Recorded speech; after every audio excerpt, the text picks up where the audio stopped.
Friends, જય શ્રી કૃષ્ણ. કિયારા કિચનમાં તમારા બધાનું સ્વાગત છે. તો આજે આપણે દમ આલુનું શાક બનાવશું.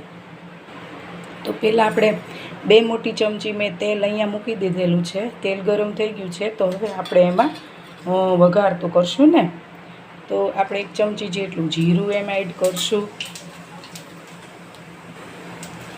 પછી તેમાં સૂકા 2 લાલ મરચાં, 1 તમાલપત્ર, તજ છે, લવિંગ છે અને તીખા છે.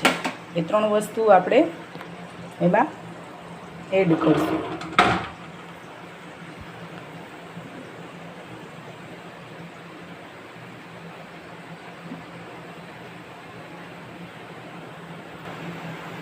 હવે આપણે એમાં હિંગ નાખશું, ચપટી. હિંગ નાખ્યા પછી આપણે આમાં ડુંગળીની પૂરી અને આદું લસણ જેને સાથે જ મિક્સરમાં એની પૂરી બનાવી લીધી છે તે નાખશું. હવે તેને આપણે હલાવી લઈશું. આ બધું આપણે મીડિયમ ફ્લેમ ઉપર જ કરવાનું છે. આ પ્યુરીમાં મેં આદું અને લસણ સાથે જ ક્રશ કરી લીધેલા છે. હવે એને ચડવા દઈશું. થોડોક એનો કલર ચેન્જ થાય ત્યાં સુધી 2 મિનિટ માટે. તો આપણી આ પ્યુરી એકદમ થઈ ગઈ છે, શેકાઈ ગઈ છે. તેલ જોઈ શકો છો આજુબાજુમાંથી છૂટવા માંડ્યું છે. એનો કલર પણ ગુલાબી કલર આવી ગયો છે સરસ. તો એકદમ ડુંગળી છે આપણી જે એ ક્રશ થઈ ગઈ છે. હવે આપણે એમાં મેં 2 મોટા ટમેટાની પ્યુરી કરેલી છે તે નાખશું. હવે આપણે એને બરાબરથી પાછી હલાવી લઈશું.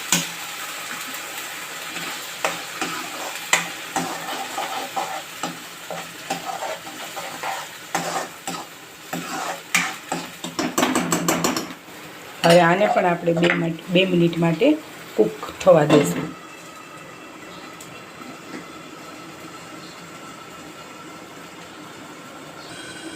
તો 2 મિનિટ થઈ ગયા છે. આપણે ઢાંકણ ખોલીને જોઈશું તો ટમેટાની પ્યુરી પણ એમાં એકદમ ચડી ગઈ છે. સાઈડમાંથી તેલ પણ છૂટું પડી ગયું છે.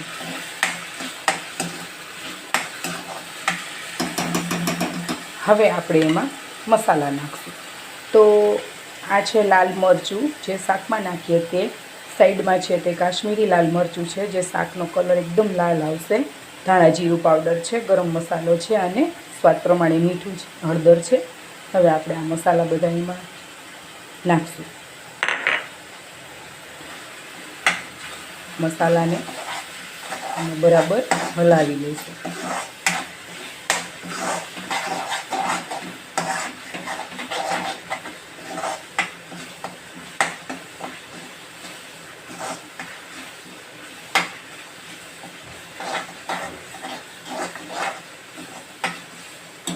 મસાલા આપણા એમાં બધા સરસ ભળી ગયા છે.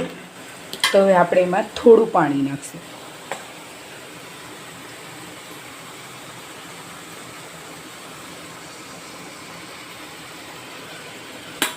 પાછું એને એકવાર હલાવી લઈશું.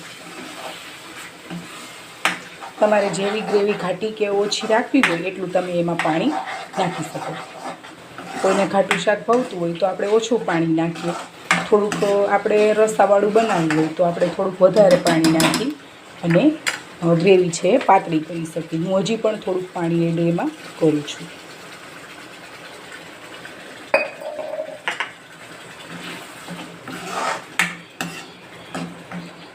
હવે આ ગ્રેવીને આપણે તેલ છૂટું પડે ત્યાં સુધી એને કૂક કરશું.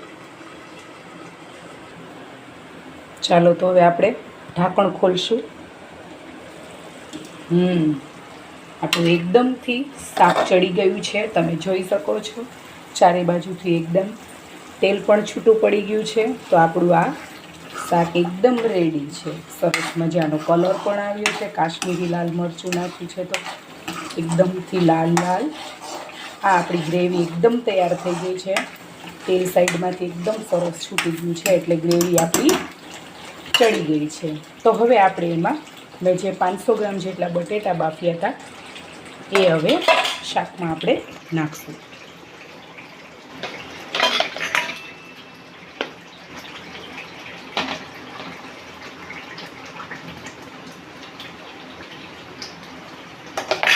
હવે એને બરાબરથી હલાવી દઈશું. છે ને આપણું એકદમ સુપર ટેસ્ટી દમ આલુ શાક આપણું રેડી છે. સરસ એકદમ.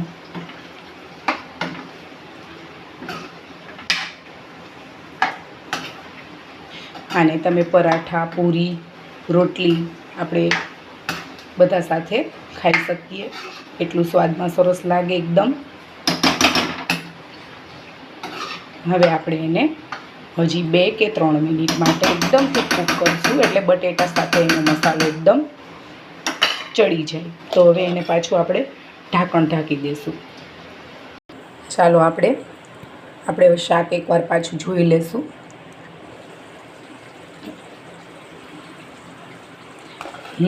તો આપણું શાક છે એકદમ થઈ ગયું છે. એકદમ સુપર ટેસ્ટી આપણું દમ આલુનું શાક તૈયાર થઈ ગયું છે. ઓછી મહેનત, ઓછી ઝંઝટ વગર એકદમથી સરસ તૈયાર થઈ ગયું છે.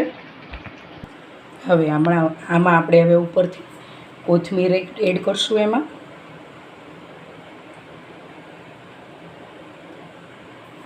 તમે જોઈ શકો છો આપણું એકદમથી સરસ મજાનું શાક તૈયાર થઈ ગયું છે. ઓછી મહેનતમાં અમારા સવારનું ટિફિનનું શાક છે. એક બાજુ ચા પણ રેડી થઈ ગઈ છે, એક બાજુ મારું આ જે દમ આલુનું શાક છે એ પણ રેડી થઈ ગયું છે. તો આ એકવાર રેસીપી દમ આલુની જરૂરથી ટ્રાય કરજો, જરૂરથી ઘરે બનાવજો.